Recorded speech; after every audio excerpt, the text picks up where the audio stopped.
Shana Tova.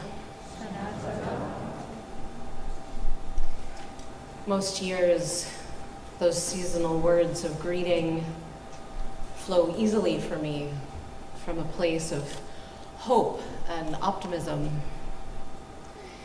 This year, as I wrote them and prepared to say them, they feel more like an anxious prayer. I'm inclined to say, Ken Yehi Ratzon, please God, Shana Tova, a good year. So may it be. 2 years ago, as we prepared to greet the new year 5781, we knew we were not okay. It didn't need to be said. Stress, fear, exhaustion, isolation, all compounded by the uncertainty of when exactly we would be able to embrace physically our loved ones again. Remember 2 years ago? Physical contact with anyone outside of our households was dangerous, if not for ourselves, then for those we cared for. Do you remember that feeling? Or maybe you remember more the relief in finally being able to embrace one another again. In those early days, in that first year even, we knew we were not okay. It made sense. But now, what's troubling us now? As I prepared these words, I sat with tangible tightness in my chest, anxiety squeezing my throat. I planned for, but struggled to let myself fully imagine the joyful, healing power in this moment, the moment of returning to one another. Finally back together in our sanctuary and with long-term investments in our capacity to continue connecting remotely. Back to school, back to work, back to live music and dining in restaurants and long-distance travel. But we are still not okay.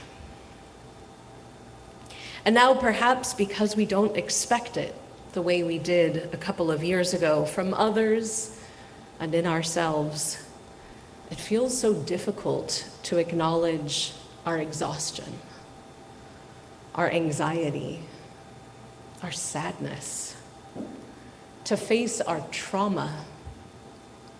I don't want this. I don't want it to be this way. I want so much for it to be otherwise, and this is not the Drash I expected to bring you this evening. But the reality is, we are not okay. And of course, because we as individuals are not okay, it is much more difficult to be in relationship with one another. Our interpersonal relationships are under tremendous strain. And we are witnessing the fracturing of public discourse and communal spaces all around us. The helpers, the service professionals among us, flight attendants, teachers, camp staff, are being abused as we enact our trauma upon one another. In 2021, about 85% of US flight attendants said they dealt with an unruly passenger. 17% said they've been physically assaulted. Sarah Nelson, president of the AFA, and a flight attendant for 2 decades, told ABC News, since the FAA started keeping track of reports of incidents like this on board, we've had more events in 2021 than we've had in the entire history of that record keeping in aviation. And that record keeping began in 1995. TSA posted signs in airports that read, no threats, no verbal abuse, no physical violence of any kind. If you threaten, endanger, or harm transportation security officers during the screening, TSA will pursue criminal penalties and fines. I think we can all agree that this shouldn't even need to be said. No, we are not okay. In an issue brief published at the end of May 2022, the White House wrote, "The pandemic has led to profound changes that have accompanied an overall decline in mental health. About half of women and a third of men have reported worsening mental health since the beginning of the pandemic." And the thing is, we weren't exactly in great shape before the pandemic began. In the same report, the White House wrote, "There are several indications that Americans were experiencing a mental health crisis prior to the pandemic. Between 2008 and 2019, the percentage of adolescents that reported having experienced at least one major depressive episode in the past year increased nearly 90%. While over the same period, the percentage of young adults reporting at least one major depressive episode in the past year increased a similar 81%. I can't miss an opportunity to insert here that this just happens to be the same 10-year period in which social media was introduced and became ubiquitous, but that's a Drash for another day. That said, while I've interrupted myself, I hope that you'll consider joining the members of our Tikkun Olam leadership team in our Yom Kippur afternoon discussion about our community's involvement with the Care First, Jails Last coalition, working to increase available services in Alameda County for those in acute mental health crisis. But back to our White House report. Although rates of depression were highest among adolescents and young adults, more broadly in 2019, over 1 in 5 adults age 18 or older were classified as having a mental illness. So before the pandemic hit, more than 20% of American adults lived with mental illness. Looking around this room, both in person and on Zoom, and counting off by 5, we start to grasp the enormity of that number. And then the pandemic hit. And in March of 2022, the World Health Organization published its finding of a 25% increase in the global prevalence of anxiety and depression, triggered by the onset of the pandemic. Anxiety and depression, fear and sadness on a clinical level. Not surprising, during the isolation of the shelter-in-place orders. During that time, we all learned a deeper meaning of God's realization about the nature of human beings in Genesis chapter 2, verse 18. Lo tov heyot ha'adam levado. It is not good for the human being to be alone. But why now? Why does this broad unwellness persist? I think it's because we are all carrying serious trauma. All of us. Every person in this human family across the globe. For some, the weight of that trauma is heavier than others, various forms of privilege having served as a protective buffer. But for all of us, our lives were turned upside down. Prior to the pandemic, none of us could have imagined that schools and workplaces could just close, and the systems on which we relied every day could just grind to a shocking halt.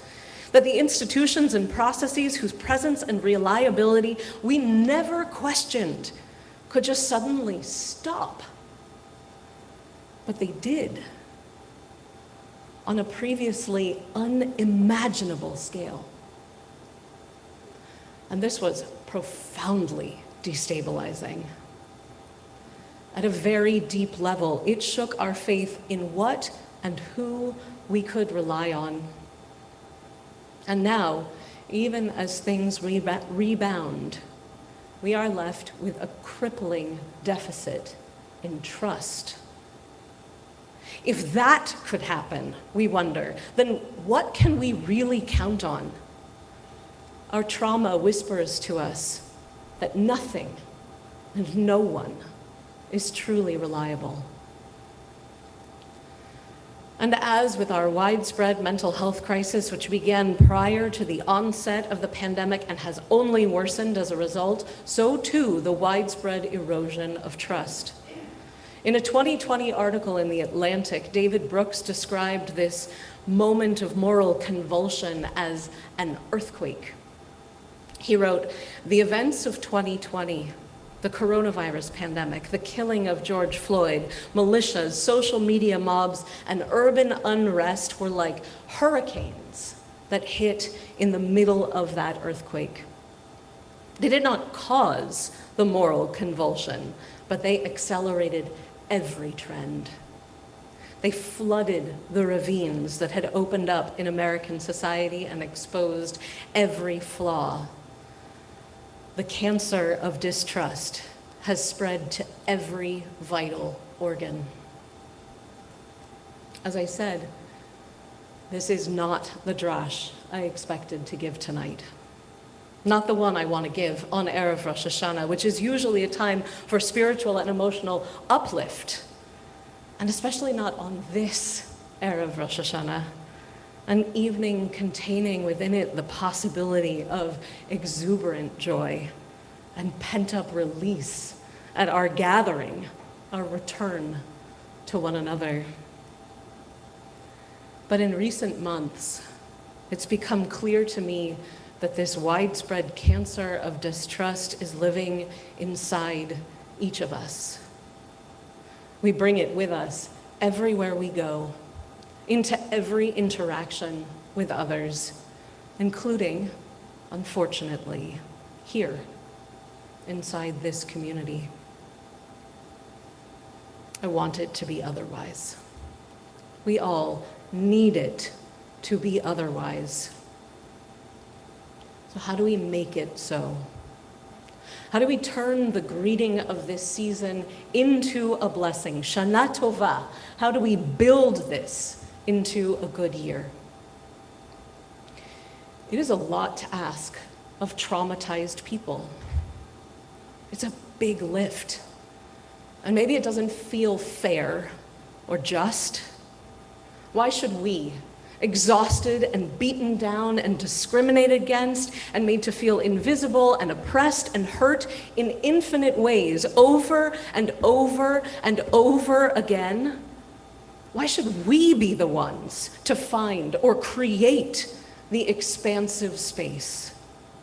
How is it fair to ask us to draw on any dwindling reserves we still have to open from positive presupposition and trust? Trust based on what?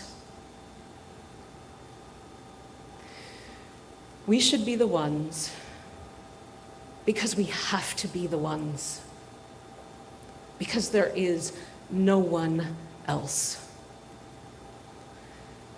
and because we can.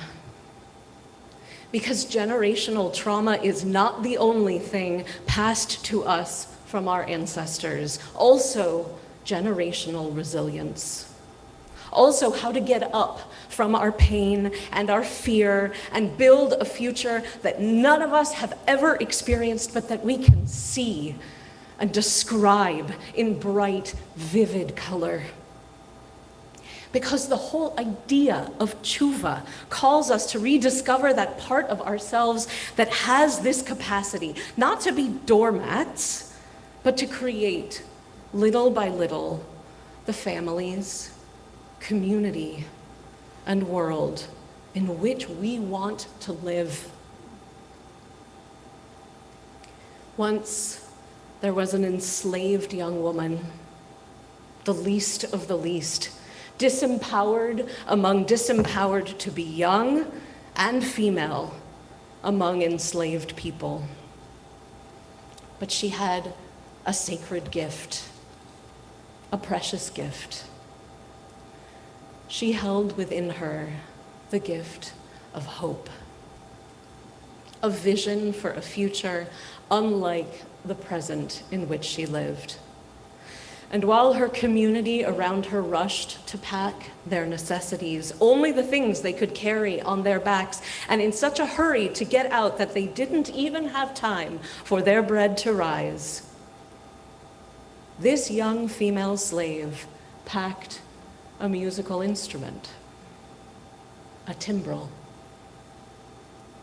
Because trauma-raised though she was, the young prophet Miriam believed that there would come a time when her people would need to sing and dance, and she would be ready.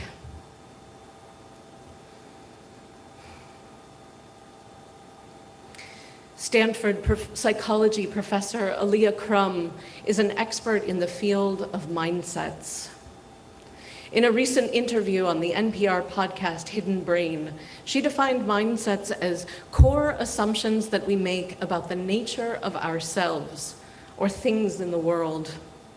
We have mindsets about our own abilities or our intelligence, about the nature of stress, the capabilities or limitations of our own bodies. They're perspectives, they're lenses or frameworks, assumptions about the meaning or the nature of things. Our perceptions, our beliefs, our experiences are always an interpretation. They're always filtered through the lenses, the mindsets that we have.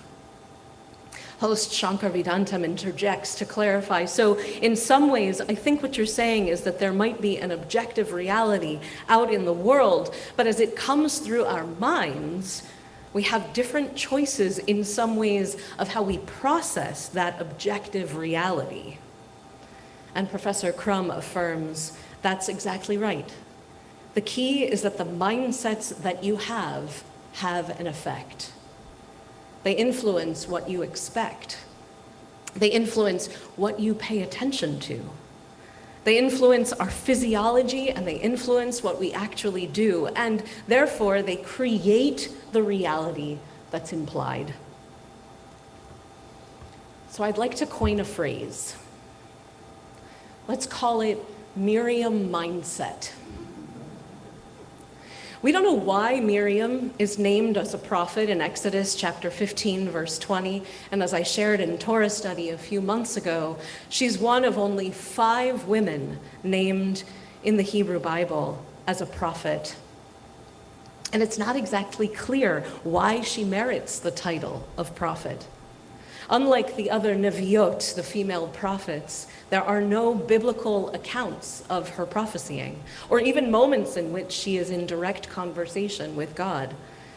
So maybe the thing that makes her a prophet is her mindset, this orientation towards hope and joy, towards what's possible, well beyond anything through which she's lived. It wasn't Pollyanna. She was right. She prepared for the possibility, and when it came, her people needed her, and she was ready. Miriam, like us, surely carried trauma, but she was not defined by her trauma. Her mindset calls to us through the millennia, through the fear and anguish of our people, through our own individual pain and the miasma of despair choking our every breath as we witness and experience with horror the suffering all around us, the ravages of climate change, the cancer of distrust spreading around and through us. We are not okay. And neither was Miriam's generation. And let's be honest, neither was Miriam.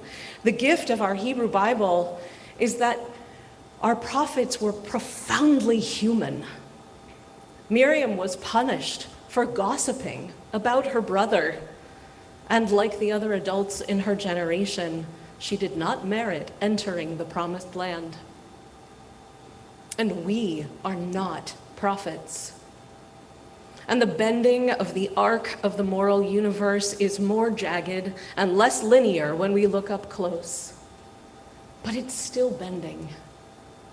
We're still called to bend it towards justice. Because we can be inspired by our prophets. Even under the weight of our trauma, we can stop the spread of the cancer of distrust. We can clear away the miasma of despair. Inspired by our prophet Miriam, we can reach more often for the music of hope and lead others into the joyful dance of possibility. We can start from positive presupposition, choosing to believe that the people around us are equally as well-informed and well-intentioned as we are, and that we are all doing the very best that we can. We can take a deep breath and a leap of faith, and we can start from trust, practicing with one another here in this community. We'll be actively working on this together in the coming months. Keep your eye out for more information on that later this fall. We can strive to act from Miriam mindset more often in the new year, grounded in the full awareness of our trauma and our baseline fallible humanity. We'll be back again 1 year from now, reflecting on the times we just didn't have it in us, having let distrust and despair overwhelm us, and needing to ask forgiveness of the people we approached without positive presupposition. But for now, right now, the new year is dawning. A clean page in the story of our lives collectively and as individuals. Let us shake off the accumulated fear and sadness from the last year, the last years. Let's reach out our hands to one another and follow the distant sound of the timbrel reverberating in our bones through the past and into the future. In this new year, may we find the strength to act more from Miriam mindset as we choose to renew our trust in one another. Let us join in the dance of what's possible. In this way, we will make this a Shana Tova Umetuka, a good and sweet year. And we can all say, Ken Yehi Ratzon, so may it be.